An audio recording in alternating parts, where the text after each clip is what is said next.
Hello, everyone. Today, again, I'm here with a new audiobook of Higher Secondary First Year TamilNadu Corporation. In this video, I'm going to record chapter number 1 for you all so that you can refer to this audio and video for your reading practice. And if you are not interested in reading, you want somebody to read for you, then I'm here for you. Let's start lesson number 1, India, geographical features and their impact on history. What are the learning objectives?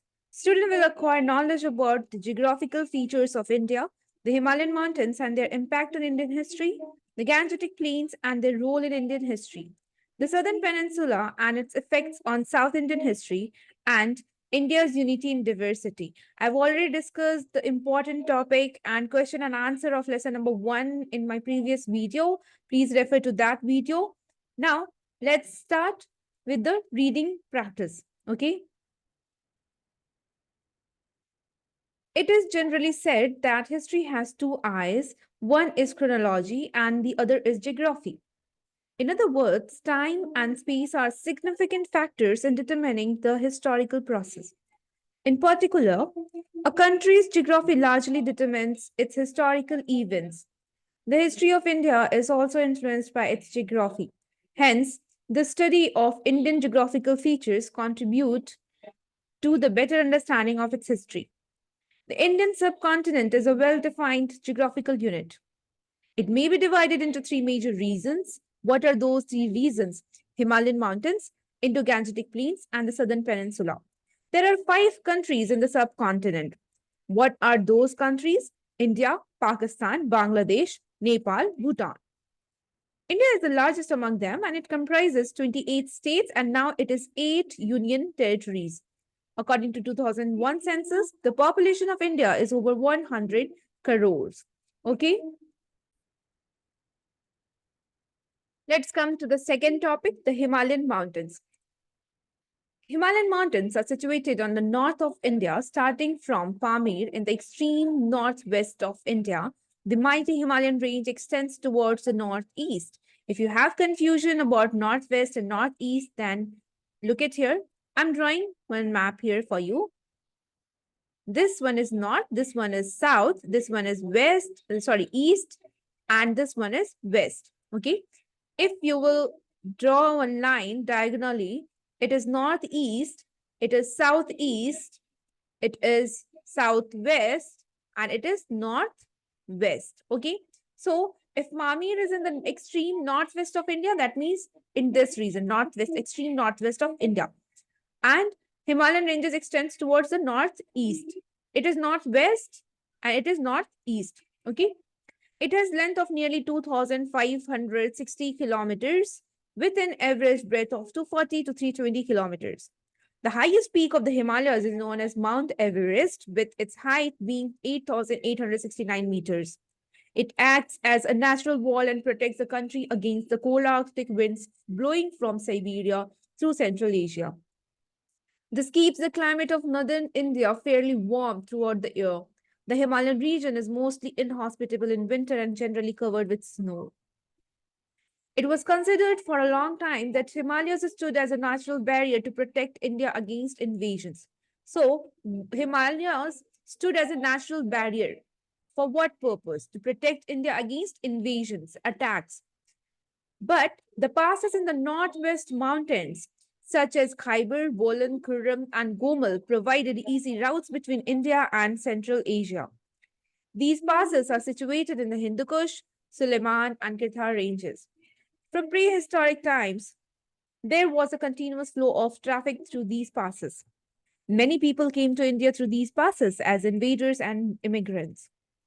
The Indo-Aryans, the Indo-Greeks, the Parthians, Sakas, Kushanas, Hunas, and Turks entered India through these passes. The Swat Valley. The Swat Valley in this region formed another important route. Alexander of Macedon came to India through this route. Apart from invading armies, missionaries, and merchants came to India using these routes. So, apart from invading armies, missionaries, and merchants also came to India using these routes. Therefore, these passes in the northwest mountains had facilitated trade as well as cultural contacts between India and the Central Asia. In the north of Kashmir is Karakoram range. So if it is Kashmir, see, if it is Kashmir, then in the north of Kashmir, we have Karakoram range. The second highest peak in the world, Mount Godwin Austen, is situated here. So Mount Godwin Austen is situated here in the north of the Kashmir, that is Karakoram range. This part of the Himalayas and its passes are high and snow covered in winter. The Karakoram highway via Gilgit is connected to Central Asia, but there was little communication through this route. Okay. The valley of Kashmir is surrounded by high mountains. However, it could be reached through several passes. The Kashmir Valley remains unique for its tradition and culture.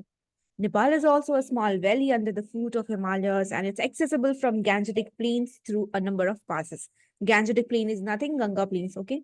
In the east, the Himalayas extend up to Assam. The important mountains in this region are Patkoi, Nagai, and Lushai ranges. These hills are covered with thick forests due to heavy rains and mostly remain inhospitable. The mountains of northeast India is difficult to cross, and many parts of this region had remained in relative isolation.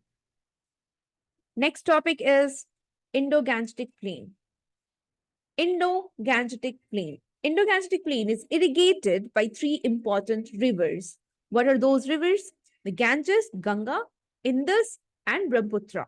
This vast plain is most fertile and productive because of the alluvial soil brought by the streams of the rivers and its tributaries. The Indus River rises beyond Himalayas, and its major tributaries are Jhelum, Chenab, Ravi, Satluj, and Beas.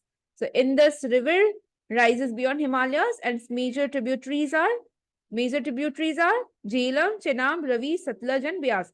The Punjab plains are benefited by the Indus River system. Literal meaning of term Punjab is the land of 5 rivers. Since it's situated at the lower valley of the Indus plain is known for its fertile soil. The Thar Desert and Aravalli Hills are situated in between Indus and Gangetic Plains. See, you can see this map. This is Indus and this is Gangetic Plains. Okay, so the Thar Desert and Aravalli Hills are situated in between the Indus and Gangetic Plains. Mount Abu is the highest point in Aravalli Hills. So this is Aravalli Hills, and which is the most highest point? Mount Abu. Okay. The Ganges River rises in the Himalayas, flows south and then towards the east. This is Ganges, this is Ganga. This Ganga River in the Himalayas flows to the south, okay, and then towards the east, all right. The river Yamuna flows almost parallel to the Ganges, Ganga, and then joins it. The area between these two rivers is called Doab. So if you have two rivers, the area between these two rivers is known as Doab. Okay, meaning the land between two rivers. So this is the land between two rivers known as Doab. The important tributaries of Ganga are Gomati, Sarayu, Ghagra, and Gandak. Okay, we have seen two tributaries. One tributary is of Indus River and another tributary is of Ganga. Let's get to the next page. In the east of India, the Ganges plain merges into the plains of Brahmaputra. The river Brahmaputra rises beyond Himalayas, flows across Tibet, and then continues through the plains of northeast India. In the plains, it is a vast but a slow-moving river forming several islands. The Indo-Gangetic Plain has contributed to the rise of urban centers, particularly on the river banks or at the confluence of rivers. The Harappan culture flourished in the Indus Valley. The Vedic culture prospered in the western Gangetic Plains. Banaras, Allahabad, Agra, Delhi, Patliputra are some of the important cities of the Gangetic Plains. See the important cities of the Gangetic Plains: Banaras, Allahabad, Agra, Delhi, and Patliputra. The city of Patliputra, that is Patna right now, was situated at the confluence of Son River, which is very famous, with the Ganges, Ganga. In the ancient period, Patliputra had remained the capital of Mauryas, Sungas, Guptas, and other kingdoms. The most important city on the western side of the Gangetic Plain is Delhi. Most of the decisive battles of Indian history, such as the Kurukshetra terrain and Panipat, were fought near Delhi. Also, this plain had always been a source of temptation and attraction for the foreign invaders due to its fertility and productive health. Important powers fought for the possession of these plains and valleys. Especially the Ganga Yamuna Doab proved to be the most coveted and contested area. The rivers in this region served as arteries of commerce and communication. In ancient times, it was difficult to make roads, and so men and material were moved by boat. The importance of rivers for communication continued till the days of the East India Company. Next topic is the Southern Peninsula. The Vindhyas and Satpura mountains, along with Narbada and Tapti rivers, form the great dividing line between northern and southern India. The plateau of the south, plateau to the south of the Vindhyan mountains is known as the Deccan Plateau. So, what is Deccan Plateau? The plateau to the south of the Vindhyan mountains is known as the Deccan Plateau. It consists of volcanic rock, which is different from the northern mountains, as these rocks are easy to cut into. We find a number of rock-cut monasteries and temples in the Deccan. The Deccan Plateau is flanked by the Eastern Ghats and the Western Ghats. See, this is India, and this is the Eastern Ghats, and this side is of the Western Ghats. The Coromandel Coast stands between the Eastern Ghats and the Bay of Bengal. This is Coromandel Coast, and this Coromandel Coast is standing between Eastern Ghats and the Bay of Bengal. So this is India's map. This is Eastern Ghats, and in this side we have Bay of Bengal. In Western Ghat, we have Arabian Sea. The Western Ghats run along the Arabian Sea, and the lands between these are known as Konkan up to Goa, and beyond that as Kannada. See this map, Western Ghats, and we have Arabian Sea here, and we have Konkan in between Western Ghats and Arabian Sea, and then it goes extend to Goa, and then Kannada, beyond Kannada. The southernmost part is known as Malabar Coast. The passes in the Western Ghats like Junnar, Kanheri, Karle linked with the trade routes to the western ports. The Deccan Plateau acted as a bridge between the North and the South India. However, the dense forest in the Vindhyan Mountains make this region isolated from the north. Okay? The language and culture in the southern peninsula are preserved intact for a long time due to its geographical isolation. In southern end remains the famous Palghat Pass. It is passage across the Ghats from Kaveri Valley to the Malabar coast. You can see this map here I have drawn for you people. This is India map, right? This is the southern part, and this is the southernmost part, and this is the Malabar coast that is in between Karnataka and Kerala. And see this paragraph. In southern end remains the famous Palghat Pass. In southern end, we have famous Palghat Pass. You can see here. It is in TamilNadu. It is the passes across the Ghats from the Kaveri Valley to the Malabar coast. You can see the Kaveri River here.